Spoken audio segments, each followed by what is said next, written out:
is expected to lend an outside viewpoint to the board of company. ये हमेशा company को उसी view point के ऊपर गाइड करेगा जिससे रिलेटेड इसको रखा गया है. जैसे लेट्स सपोज हम लीगल एडवाइसेस के लिए एक नॉन एग्जीक्यूटिव डायरेक्टर रखते हैं और उसको हम अपॉइंट कर लेते हैं अपने पास कि जब भी बोर्ड की मीटिंग हो और जब भी लॉ के रिलेटेड डिसीजन मेकिंग लेनी हुई ना, तो हम आपकी सर्विसेज लेंगे, आप बोर्ड ऑफ डायरेक्टर में आ जाएं. किसी क्वालिफाइड एडवोकेट को रख लिया तो वो क्वालिफाइड एडवोकेट जो है ना सिर्फ उसी मीटिंग में आएगा जिस मीटिंग में इसको बुलाया जाएगा और जिस मीटिंग में इसकी डिसीजन मेकिंग रिक्वायर्ड हुई. तो लॉ ने कहा कि नॉन एग्जीक्यूटिव डायरेक्टर, सुन लो बच्चों, पहला वो डायरेक्टर जो कि day to day decision making में इन्वॉल्व नहीं होता. दूसरा, उसका एक और क्राइटेरिया, सिर्फ उसी बात के ऊपर अपना व्यू पॉइंट देता है जिस बात के लिए इसको रखा गया है. तीसरा फिर डिफाइन किया गया कि नॉन एग्जीक्यूटिव डायरेक्टर कौन होगा. तीसरा फिर अपॉइंट उन्होंने बताया कि यार नॉन एग्जीक्यूटिव डायरेक्टर ऐसा डायरेक्टर होगा does not undertake to devote his whole working time to the company. ये ऐसा डायरेक्टर होता है जो कि कंपनी को अपना सारा वक्त नहीं देगा. And not involve in the managing the affairs of the company, और कंपनी के किसी अफेयर्स को ये मैनेज नहीं करता. ठीक है, तीन बातें लॉ ने आपको स्पेसिफाई कर दी. पहले कि वो एग्जीक्यूटिव टीम का हिस्सा ना हो. ऐसा नहीं हो सकता कि एक एग्जीक्यूटिव डायरेक्टर है वो कह ले कि मुझे आप नॉन एग्जीक्यूटिव डायरेक्टर की भी क्लास में कैटेगराइज कर दें. पहली बात लॉ ने खत्म कर दी कि कोई अगर एग्जीक्यूटिव डायरेक्टर है तो वो सोचे ही ना कि वो नॉन एग्जीक्यूटिव डायरेक्टर बनेगा. दूसरी बात, ये ऐसे डायरेक्टर होते हैं कि जिस व्यू पॉइंट के लिए इनको रखा जाता है सिर्फ वही व्यू पॉइंट कंपनी को देते हैं. तीसरी बात, ये अपना सारा वक्त कंपनी के ऊपर स्पेंड नहीं करते जैसे कि एग्जीक्यूटिव डायरेक्टर और होल टाइम डायरेक्टर कंपनी के ऊपर अपना टाइम स्पेंड कर रहे होते हैं. ये कंपनी के ऊपर अपना टाइम स्पेंड नहीं करते. दूसरा कि ये कंपनी के अफेयर्स को मैनेज नहीं कर रहे होते. चौथी बात जो कि एक समझने वाली बात है लीगल पॉइंट ऑफ व्यू से, is not a beneficial owners of the company. बच्चों अपने पास लिख लो, जो तुम 10% की वोटिंग पावर पढ़ते आए हो ना, कि एटलीस्ट 10% वोटिंग पावर जिस बंदे के भी पास, जिस पर्सन के भी पास, कंपनीज एक्ट डिफाइन करता है, जिस पर्सन के भी पास एटलीस्ट 10% या उससे ज्यादा के शेयर होल्डिंग होती है तो उस पर्सन को बोला जाता है beneficial owner of the company. अपने पास ये बात नोट करें कि जो पर्सन, जिस पर्सन के भी पास किसी भी कंपनी के 10% से अबव शेयर्स होते हैं उसको बोलते हैं beneficial owner of the company. कहा है कि अगर एक नॉन एग्जीक्यूटिव डायरेक्टर तुमने अपॉइंट करना है तो उसके पास एक चौथा पॉइंट ये भी देख लेना कि कहीं वो बेनिफिशियल ओनर तो नहीं, उसके पास शेयर होल्डिंग है तो 10% से कम होनी चाहिए. किसी भी कंपनी की अगर उसके पास, जिस कंपनी के लिए उसको नॉन एग्जीक्यूटिव डायरेक्टर रखना है ना, तो उस कंपनी का वो बेनिफिशियल ओनर नहीं होना चाहिए. उस कंपनी का भी बेनिफिशियल नहीं होना चाहिए और उस कंपनी की जो एसोसिएटेड कंपनी है सर, उसका भी कोई बेनिफिशियल ओनर नहीं होना चाहिए. ठीक है, तो डी पॉइंट समझने वाला है कि नॉन एग्जीक्यूटिव डायरेक्टर ना तो मैनेजमेंट, एग्जीक्यूटिव मैनेजमेंट में से होगा कोई, ये सिर्फ कंपनी को वो व्यू पॉइंट देंगे जो जिनके लिए इनको रखा गया, और ये सारा वक्त कंपनी को नहीं देंगे. चौथा कि इनके पास अगर शेयर होल्डिंग भी हुई तो 10% से बिलो होगी. इसका मतलब ये बेनिफिशियल ओनर नहीं होंगे कंपनी के. और लास्ट पॉइंट, ये कंपनी से कोई पैसा विड्रॉ नहीं करेंगे एक्सेप्ट, ये कंपनी से कोई फी नहीं लेंगे एक्सेप्ट मीटिंग फी के अलावा. जिस मीटिंग में इनको बुलाया जाएगा, जिस मीटिंग में इनकी जो स्किल्स है उनको यूज किया जाएगा, उसी मीटिंग से रिलेटेड इनको पैसा दिया जाएगा। इसके अलावा इनको कोई पैसे की पेमेंट नहीं होगी। Does not draw any remuneration from the company except the meeting fee. जिस मीटिंग में इनका व्यू पॉइंट यूज हुआ, जो मीटिंग फी इनके साथ तय हुई है जनरल मीटिंग में, तो जिस स्केल के मुताबिक इनको बता दिया गया कि जिस मीटिंग में अगर तुम एक मीटिंग तुमने अटेंड की और उस तुम मीटिंग में आए तो तुम्हें लेट्स सपोज 60,000 जो है वो देंगे। तो कहता है जी जिस मीटिंग के लिए बुलाया उस मीटिंग के लिए आया और उसी मीटिंग की बस इसको फी दो और फर्क करो। इसको बोलते हैं नॉन एग्जीक्यूटिव डायरेक्टर। होपफुली मैंने इसको बहुत डिटेल में बता दिया है कि नॉन एग्जीक्यूटिव डायरेक्टर होता कौन है।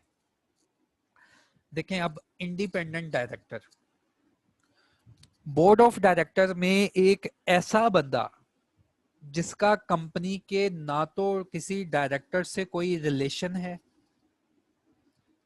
ना तो उसका कंपनी में इंटरेस्ट है, लेकिन वो फिर भी बोर्ड ऑफ डायरेक्टर्स में बैठा हुआ है, ऐसे पर्सन को हम बोलते हैं इंडिपेंडेंट डायरेक्टर। अच्छा ये कैसा पर्सन है यार कि बोर्ड ऑफ डायरेक्टर्स एक अहम पोजीशन है जो कि कंपनी के डिसीजन मेकिंग ले रही है, कंपनी की डिसीजन मेकिंग ले रही है, जिसमें एग्जीक्यूटिव डायरेक्टर वो डायरेक्टर जिनका पैसा लगा हुआ है और वो भी अपॉइंट होके आगे हैं, एक नॉन एग्जीक्यूटिव डायरेक्टर जिनको हम जिसका जो बेनिफिशियल ओनर नहीं है कंपनी का, जो कि एक क्वालिफाइड जो पर्सन है, लेकिन फिर भी हमने उसको अपने बोर्ड ऑफ डायरेक्टर्स में रख लिया कि हमें इन केस अगर लॉ से रिलेटेड कोई मैटर्स हैं तो इससे पूछ लेंगे, कोई अदर सोशल इन्वायरमेंट से रिलेटेड कोई मैटर हैं तो इससे पूछ लेंगे। तो इसके अलावा फुल टाइम डायरेक्टर भी हमारे पास मौजूद है, लेकिन है वो एम्प्लॉई, फुल टाइम डायरेक्टर है, क्वालिफाइड मेंबर है वो एम्प्लॉई। ये इंडिपेंडेंट डायरेक्टर कौन आ गया? तो बच्चों याद रखना है बोर्ड ऑफ डायरेक्टर्स के पास लोगों का ट्रस्ट होता है, उस ट्रस्ट को ये लोग, उस पैसे को ये लोग सही तरह यूज कर रहे हैं, डिसीजन मेकिंग उसके ऊपर सही तरह ले रहे हैं या नहीं। तो मेंबर्स जो है एक इंडिपेंडेंट डायरेक्टर भी अपॉइंट कर देते हैं। इंडिपेंडेंट डायरेक्टर एक ऐसा पर्सन होता है, ऐसा क्वालिफाइड मेंबर होता है, और इसके ऊपर डिटेल में हमने पढ़ना है, हमारे सिलेबस में मौजूद है कि इंडिपेंडेंट डायरेक्टर कौन होता है, इसकी एलिजिबिलिटी क्राइटेरिया क्या है, इसको कौन अपॉइंट करेगा, इसकी मुद्दत क्या होती है, सारी डिटेल में रेगुलेशन मौजूद है। हाँ लेकिन यहाँ पे डेफिनेशन से रिलेटेड एक बात लाजमी तुम्हें याद करने वाली है कि इंडिपेंडेंट डायरेक्टर अगर है तो क्या है? एक ऐसा डायरेक्टर जो कि कंपनी या उसकी किसी सब्सिडरी से उसका कोई लेना देना नहीं, उसकी होल्डिंग कंपनी से कोई लेना देना नहीं, ये बिल्कुल आजाद पर्सन है, और इसको उठा के बोर्ड ऑफ डायरेक्टर्स में बैठा दिया जाता है ताकि बोर्ड ऑफ डायरेक्टर्स अपनी पावर्स को वैसे ही यूज करें और उन्हीं लिमिट्स में यूज करें जो कि कंपनी के लिए बेनिफिशियल हो। इसलिए ऐसे डायरेक्टर्स को कह दिया जाता है इंडिपेंडेंट डायरेक्टर्स, और इसकी डेफिनेशन देखो कितनी सख्त है। An independent director mean a director who is not connected or doesn't have any other relationship। उन्होंने कह दिया कि ना तो इसका कोई कनेक्शन बनता है और ना ये इसका कोई रिलेशन बनता है, वेदर फाइनेंशियल और अदरवाइज, ना तो इसका मॉनेटरी, ना तो इसका पैसों का कंपनी के साथ लेन देन है, ना ये किसी का रिश्तेदार है, इसका कोई किसी से कनेक्शन नहीं बनता विद द कंपनी, कंपनी के साथ, इट्स एसोसिएटेड कंपनी, उसकी एसोसिएटेड कंपनी के साथ, सब्सिडरी के साथ, होल्डिंग कंपनी के साथ, इवन के किसी डायरेक्टर के साथ भी इस पर्सन का कोई ताल्लुक नहीं बनता। लेकिन फिर भी इसको उठा के बोर्ड ऑफ डायरेक्टर्स में रख दिया गया। क्यों रख दिया गया? He can reasonably be perceived as being able to exercise independent business judgment। कहता है जहां पे जजमेंट बाइज्ड हो जाए ना, डायरेक्टर हमेशा जब भी डिसीजन लेंगे अपने इंटरेस्ट को देखते हुए लेंगे कि मेरी शेयर वैल्यू, मेरे पैसे को नुकसान ना हो। लेकिन ये जो इंडिपेंडेंट डायरेक्टर बोर्ड में अपॉइंट कर लिए जाते हैं, ये इनको सोचा जाता है